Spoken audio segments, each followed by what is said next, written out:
Hi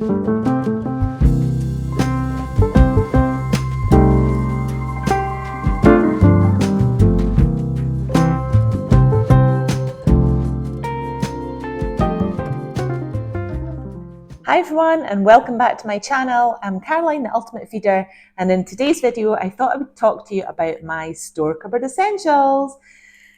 Namely, my top 5 ingredients that I use all the time, that I couldn't live without, that I always have in my cupboard or in my fridge. And I'll talk you through what I use them all for. All my favourite meals, my favourite recipes. So sit back and relax, put your feet up and listen to what my favourites are. My non-negotiable, absolute must-have item, my special number 1 ingredient is, you must know, eggs. I am slightly obsessed with eggs. These would have to be my desert island item. Like, I could easily just live on them all day, every day.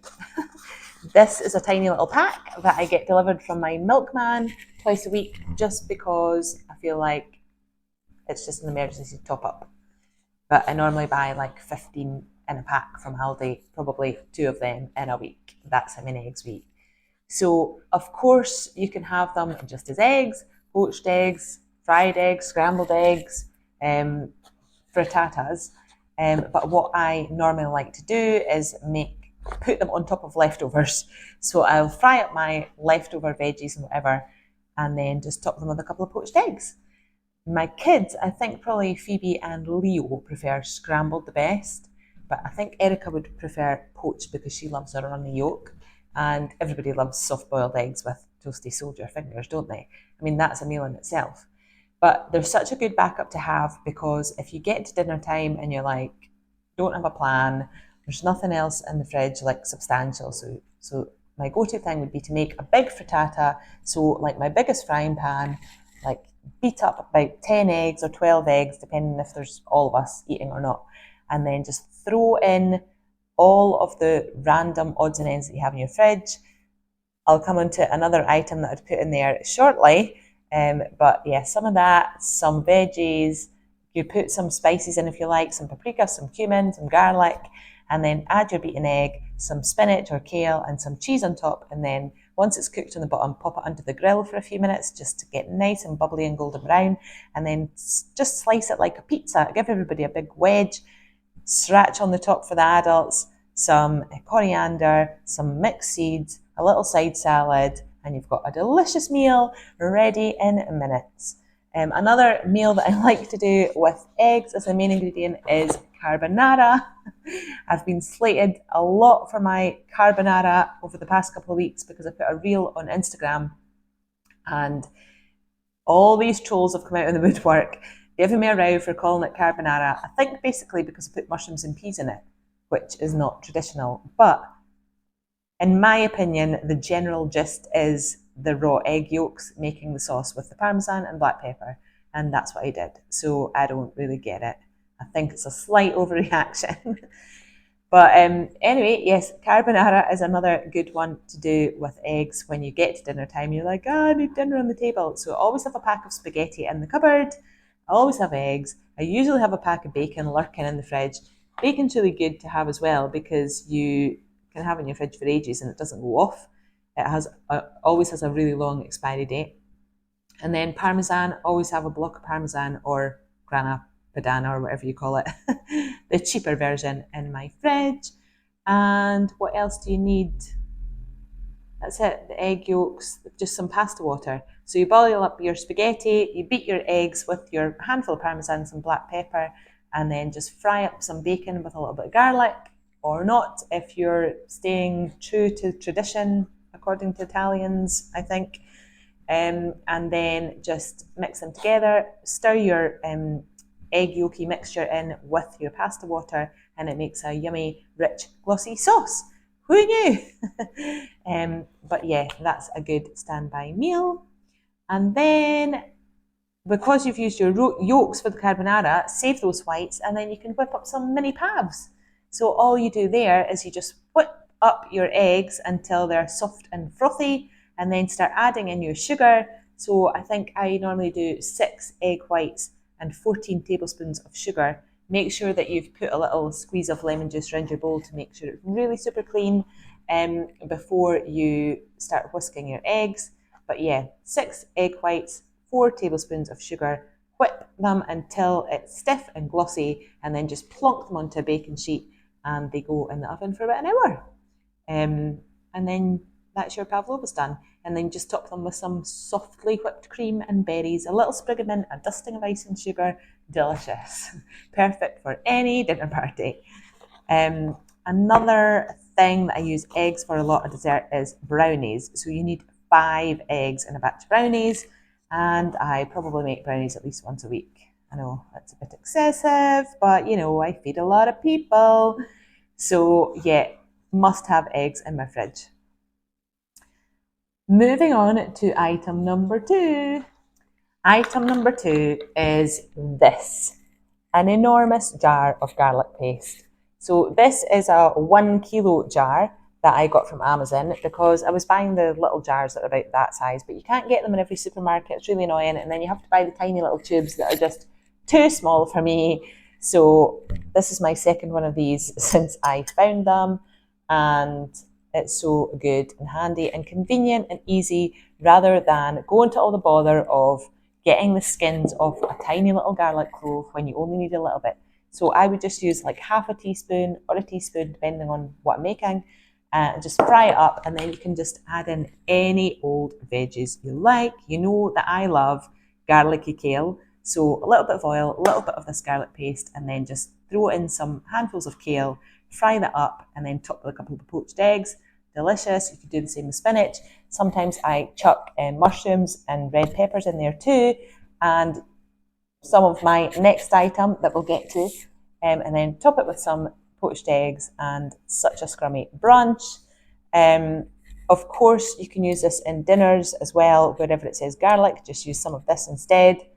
You can also use it for a marinade. So I like to marinate my meats by just throwing it in a freezer bag with some of this and some soy sauce, maybe Worcester sauce, mustard, ginger, some paprika or 5-spice powder, depending on which cuisine we're going for, some honey maybe, and just rub it all together inside the bag, and it coats it nicely. Another recipe that I often do with the garlic is potato wedges. So sweet potato wedges or just normal potato wedges. Cut up your potatoes, coat them in some oil, rub some of this garlic paste over them, grate some parmesan, a little sprinkle of paprika, maybe some cumin, maybe some fennel seeds. Go crazy, do what you feel like.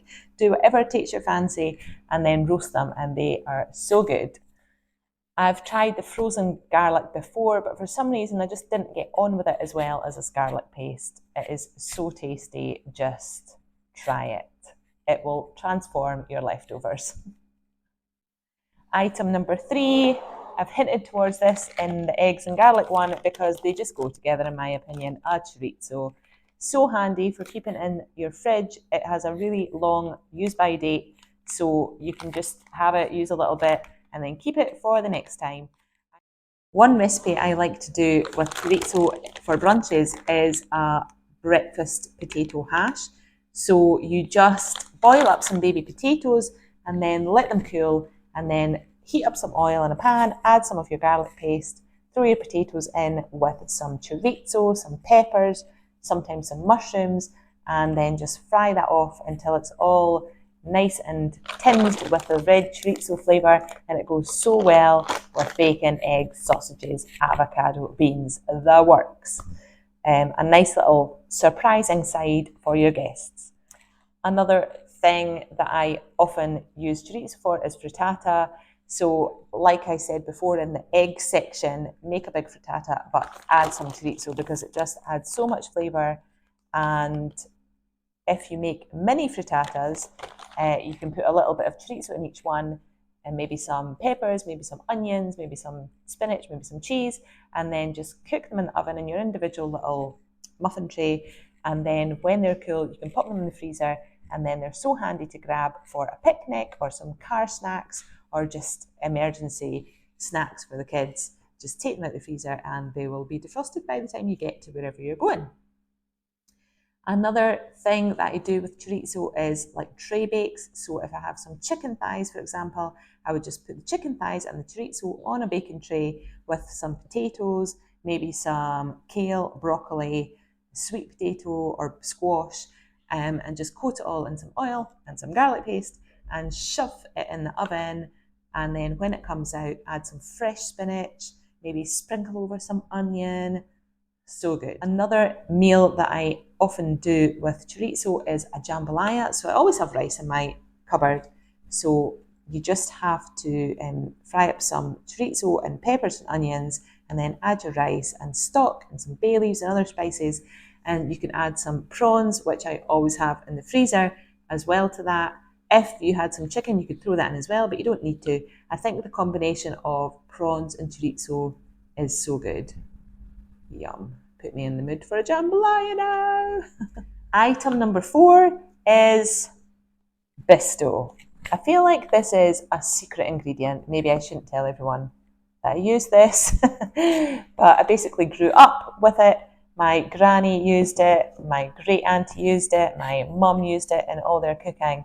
So I've been used to it my whole life, and I add it to make my gravies really tasty, my stews, my casseroles. All you have to do is add 4 heaped teaspoons I use in a little bit of water, about this much in a cup, stir it to form a paste, and then just add it to whatever dish, saucy thing that you're making. So for my gravy, for example, for roast chicken, I roast my chicken sitting on a bed of onion, garlic, lemon, celery, and carrots. And then once the chicken's cooked, lift the chicken off, add some water to the veggies in the bottom, mash it all down, strain it so you've got all those yummy juices and the juices from the veggies, and then add your little Bisto paste mix, and then it just makes it thick and tasty. So good. I also put it in my steak pie filling, so I brown my beef, mushrooms, onions, add some Worcester sauce, some bay leaves, some garlic, and then just cover it with water in my slow cooker. And then once the meat is cooked and all tender and delicious, I just add some of that Bisto watery paste, and it just thickens it up, makes it darker, and makes it go further, and makes it just rich and delicious. So yeah, that's the Bisto powder. You have to make sure that it's powder and not granules. The granules are horrible, but the Bisto is the original and best. My final top 5 store cupboard essential is dark chocolate chips. So these are so handy for when you get that message that your pal is popping around and they'll be there in half an hour, and you can just rustle up a batch of chocolate chip cookies in no time. In fact, I do have a recipe somewhere for like a chocolate brownie cookie, which is even quicker. I'm sure it takes something like 12 minutes in the oven. It's so fast, so delicious. And the chips are really handy because although you can use them as chips and things like cookies, cookie bars, and muffins, like banana chocolate chip muffins, you could also just melt them down for whatever recipe you're doing. So like chocolate fudge cake, chocolate brownies, you need 3 of them for that. Peppermint slice like I made the other day. They're just faster to melt. So I always put them in a bowl over a pan of simmering water, and they melt super fast, and then you can have your brownies made. Mine take 33 minutes in the oven. So yeah, you're good to go. Always having those handy. You can whip up a dessert in no time. An even easier one would be just to make some chocolate sauce with it. So just butter, sugar, cream, and melted chocolate. And then you've got a yummy sauce that you can just put over some ice cream, or make a fancy chocolate sundae with it. Or of course, just melted chocolate to cover your dates like I've been doing recently, stuffed with peanut butter or Biscoff, and just coat your dates. Or for making little top hats, an emergency party treat. Just dip your marshmallow in the melted chocolate and then add a little Smartie or whatever sweet you like on top. A little sweet treat for the kids, or just melted chocolate for fruit kebabs even. That's a good one. In fact, Phoebe has a like chocolate fountain machine that she got for Christmas one year that's really good for parties. It actually takes 400 grams of chocolate and a little bit of oil to keep it flowing and melty. But it's such a good party trick. Bring that out, and then the kids love it because they can just dip their fruit or their marshmallows in it on a little stick. What is with the novelty of a stick? So that's my quick little store cupboard essential video for you. I hope you get some inspiration and ideas from that and think, right, I need to keep those items in the fridge. It just means that you always have snacks or meals, brunches, desserts handy in the drop of a hat. Please let me know what your favourite store cupboard essentials are in the comment section down below, and I will talk about them next week. Thanks for watching.